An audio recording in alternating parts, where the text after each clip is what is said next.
Hello, I'm Dominic. I run the Pixel Palace. The Pixel Palace is a creative digital media program at Tyneside Cinema in Newcastle upon Tyne. We develop commissions. This is an image of a recently commissioned piece titled Mariner 9 by artist Kelly Richardson. It's one of our largest commissions to date, and it's 50 foot by 9 foot. It was way too large to exhibit in the cinema space, so we had to exhibit it elsewhere, and this is relevant for a reason I'll discuss later. We also run a residency program. We run regular talks and interactions via a regular event called Datorama, in which artists and hackers meet and exchange ideas.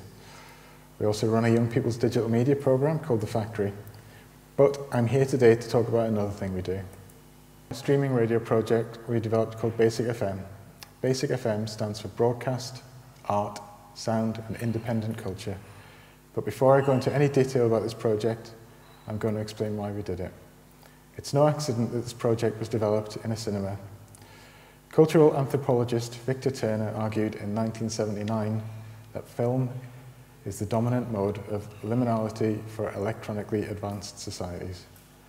Well, things have advanced a bit since then, but it can be argued that cinema was the first multimedia experience, with each frame on a roll of 35mm film acting as a discrete sample of a moment of time. Cinema, up until the advent of digital projection, was not a continuous media. But now, cinemas are becoming digital. That was something that began for us at the Tyneside Cinema in around 2007. A very interesting thing happened not long after I began working there. One of the projectors broke. It stopped playing the film halfway through. The bulb was fine, so we had to call in the company who supplied the projectors to have a look at it. And they didn't send us a mechanic, as they might have before 2007. No, they sent a Linux nerd. On asking, I found out that not only were the projectors running on a stripped-back, media-focused Linux distribution, but they could also ingest film via FTP. This had been switched off back then, by the way, by the providers. But to this day, the majority of films arrive at the cinema on a hard drive, delivered by a man in a van. So back to 1979 and back to Turner. Cinema is no longer our dominant liminal space. We are. Via the stories we tell each other every day, often in 140 characters or less. This is made possible by instant access to networks in which we are the continuous media. So we have a situation where we now have network digital projectors in a cinema. Cinema can potentially re-establish itself as society's subjunctive space, and yet everybody is behaving as if nothing has changed. So, what's radio got to do with any of this? Well, the situation I've just described is not a simple one, and I needed to find a way into it. I needed to find a way to bring an expanded R&D team to the problem, to interact with it, and to put it simply, to poke it and see what happens. So the best people that I knew for this job were artists. Artists are always the best people for that kind of job. And this brings me to Dürer's Rhino. This is a woodcut of a rhino executed by Albrecht Dürer in 1515. And Dürer created this work after reading a written description of a rhino. He'd never actually seen one when he made this. And this print was copied many times to the extent that it became regarded as a true representation of a rhinoceros. And this is immediately similar to the situation I outlined earlier. I needed to find another medium which copies previous incarnations of itself, and that, screamingly obviously, was radio. So by engaging with that medium, we would learn lessons about live media. We'd learn about how to make something meaningful. By working with artists to hack radio, we would learn how to break out of old behaviors in a way that could be brought back and expanded upon within the cinema. So there were some early experiments with streaming, both audio and video. We streamed directors' talks. The first one we did, we streamed a director of Monsters. And there were about 100 people in the auditorium for that, and about 5 listened online, which was just slightly disappointing to say the least. And we kind of really scratched our heads and tried to figure out why did nobody care? Why did nobody really give a monkeys? Why did nobody care when it was so easy to listen to it at home? Yet people were prepared to come out, you know, in the barren wastes of the north and kind of come to a cinema in large numbers to hear this guy talk. So we thought about the context in which we presented it. The next opportunity that presented itself was Mike Hodges, the director of Get Carter, came to the cinema. And this time we played with the context. Sadly, the iconic car park from Get Carter had been knocked down by this point by about 6 months, you know, 6 months earlier. So we commissioned an augmented reality company, Vector 76, to rebuild it in Second Life. And we streamed the conversation live to a virtual screen in a virtual car park in Second Life. And there were about 250 people viewed it by just changing the context. And we learned a lesson by that. You can't stream whatever it is you're producing to your existing website. Nobody wants that. They used to go into your website for another reason. We began the process of kind of bootstrapping a radio station from this point onwards, with an identity, which was Basic FM. And just to explain bootstrapping briefly, it is, you know, anybody who doesn't understand that, but when you switch your computer on, it triggers a very small program that then starts a more complex program and a more complex one and a more complex one until you have a graphical interface that you can interact with in a meaningful way. And that's what we were looking to do via radio.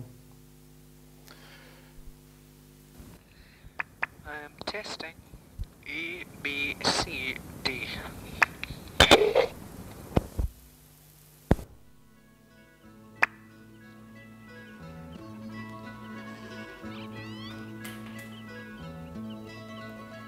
So it's kind of hard to talk I about. have decided that I'd like to have a bit of fun with this tape recorder just as you had. If it sounds good, maybe I'll leave it on tape and let you hear it, which is more than I can say for you. However, if it sounds rubbish, I hope I can find a way to take it off tape before you come home. Yeah, most of the sound quality of the radio stuff is better than that. So the first thing we did to set the tone was to commission artists to make the hold music while we were setting up. So this was an open commission, and judging by the responses we got from this, that we received from this, it was immediately obvious that we had some amazing potential. You just heard a piece, the very start of a piece by sonic artist Mark Vernon, where he'd collected all sorts of tapes that people made in their own houses, you know, the stuff, the DJ tapes he made as a kind of 5-year-old, etc., etc. He collected all these and made like a half-hour-long piece that we could loop over the course of a day with it. And we continue to do that, as I'll explain. And 1 month's work represents 744 hours for us, and that's a long time to fill, because we have a commitment to broadcasting 24 hours a day, 365 days a year with this. So the first large project that we worked on really was radio broadcast with artist Vicky Bennett, who goes by the name People Like Us. Vicky was co-commissioned by Pixel Palace and AV Festival 12 to produce a 1-month-long broadcast, i.e. 744 hours. This was streaming audio in response to the AV Festival's theme of slowness. It played with the notion of boredom. However, the trick with radio broadcast was that it wasn't boring. We learned a number of important lessons at this point, and one of them being how hard it actually is to run a radio station. One of the most poignant and meaningful moments during radio broadcast was the weekend tribute to Peter Christopherson. He'd been commissioned to produce some work for AV12, but sadly passed away before the festival. I'll let Vicky explain it. This is Radio Broadcast with AV Festival 2012, and I'm very pleased to be able to present a remembrance of Peter Christopherson, which will be broadcasting from now until right through the day and night until 5:45 a.m. UK time, when Chris Watson will bring us a dawn chorus from Sukal, Borneo, especially for Radio Broadcast. My remembrance of Peter Christopherson is a personal one, as well as being a fan of his work. Peter Christopherson, or Sleazy, as he is better known to people familiar with him. I've said on many occasions through the years that everything that he does is brilliant, that he's really good at everything he does. And that's a really rare thing for someone to be able to cross over different genres of creativity and to be really good at all of them. Okay, so I realise you're just kind of looking at a static image, but there's another piece of audio that I'm going to play that kind of puts that into context and explains how we did that. So you are listening to Radio Broadcast, and hello, I'm Andrew Larman, and for your listening pleasure, I give you an 8-hour playlist of all things sleazy for the special memorial happening tonight for the wonderful and magical Peter Christopherson, or more affectionately known as Sleazy. What I have compiled for you are selections of all Sleazy's bands, that's Throbbing Gristle, Psychic TV, Coil, Threshold Houseboys Choir, and Soy Song, but these have been spliced with tracks taken from his iTunes library and his iPod, which he listened to a lot.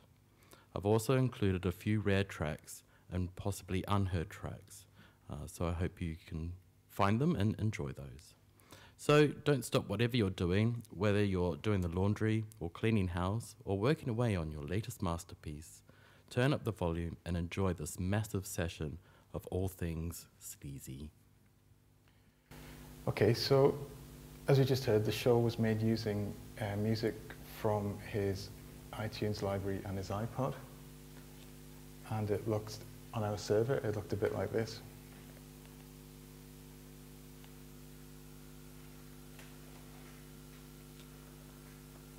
So what we have is we have work copied to our hard drives from his collection, which raised the question, because it's digital and a copy, does it lose its value and meaning?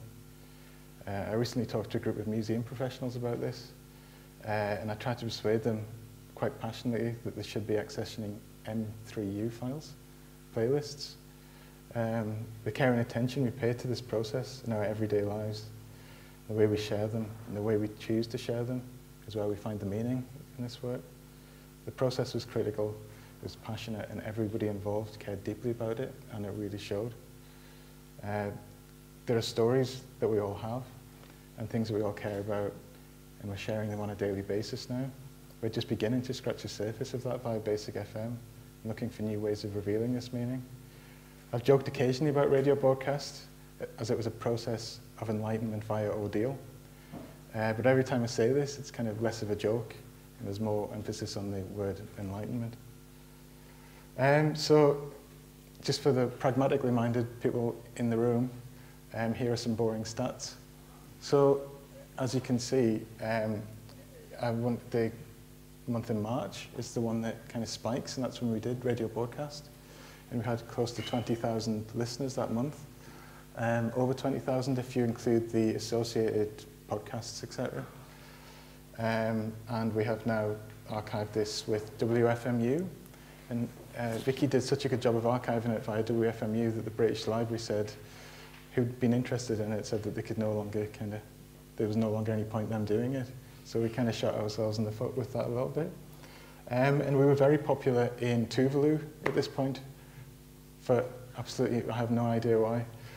If anybody can help me understand that, I'd be really grateful to talk to you. So, yeah, that's enough of the boring stats. So, we've since run a number of partnerships, including the recent 128 kilobits per second objects with curator Maria Laura Gadini of Orbits.com. The project explored objects in transformation across a variety of artistic practices, mediums and sites. We're currently in the process of archiving this week. But it again established new ways of working with artists in a distributed way, using computer networks to not only exchange files, but ideas and meaning also. And here's a range of merchandise.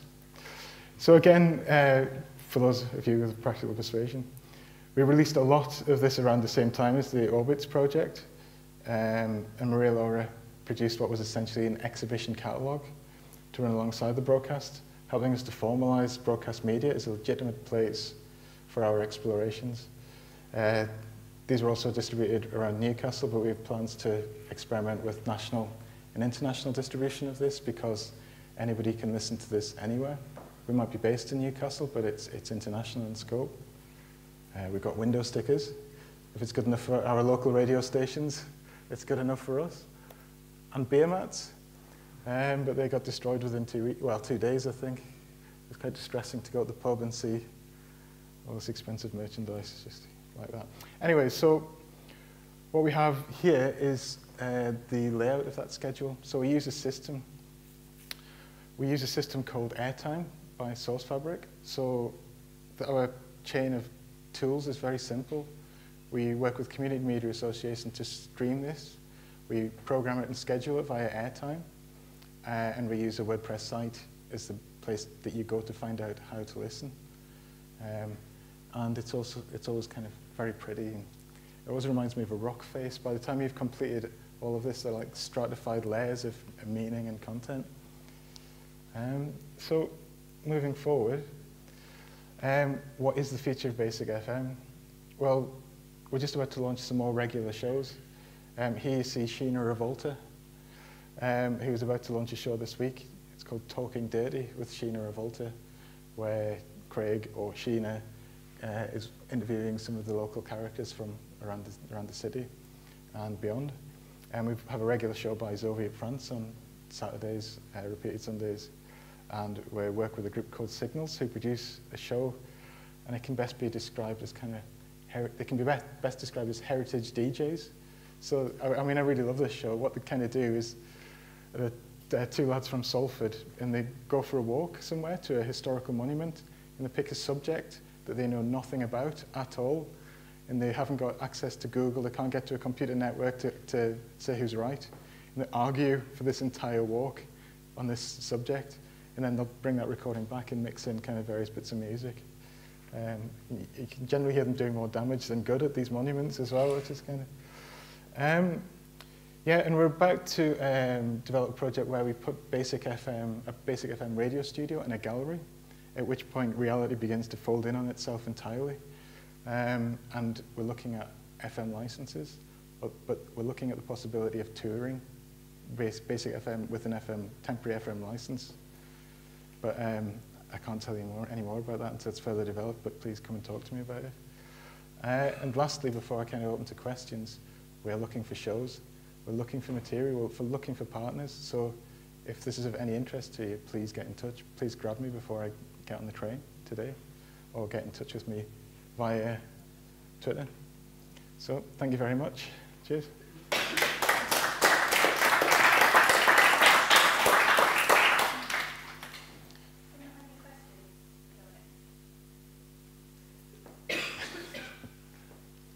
Yep. No?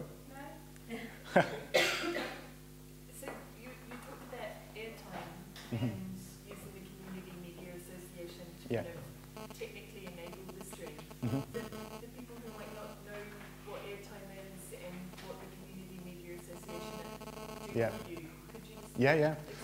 Well, Airtime's an open source radio scheduling software. It's server based. It's developed by Source Fabric, who are based in Berlin.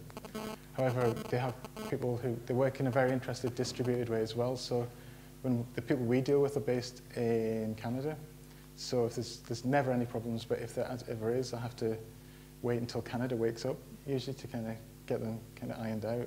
But that's very, very rare at all. And they've got a really interesting development model. I would really encourage you to Google Source Fabric and see what it is that they do. Unfortunately, one or two people who work there used to be based in Newcastle, so also if anything's wrong, I can get on the phone to them and kind of beg a favour, which is always really helpful.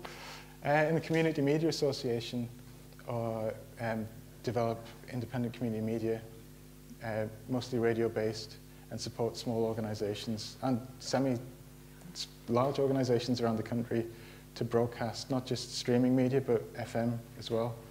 And they have been so helpful to us throughout this whole process. They helped us get licensed so that if we play copyrighted material, it's legitimate. Which, you'd be surprised how many streaming radio stations don't actually take that step. And it means that if we manage that process for people, it makes it easier for people to be creative as well, so they can come and say, I want to do this show. And they're not worried that they're going to be pirates, they're not worried they're going to be breaking the law. we do that for them. We file the reports, we make sure all of that is covered, so we just create that space for creativity while we're doing it. And it costs about £300 a year, tops. So, you know, it's not megabucks. Yeah. Oh, you dokes?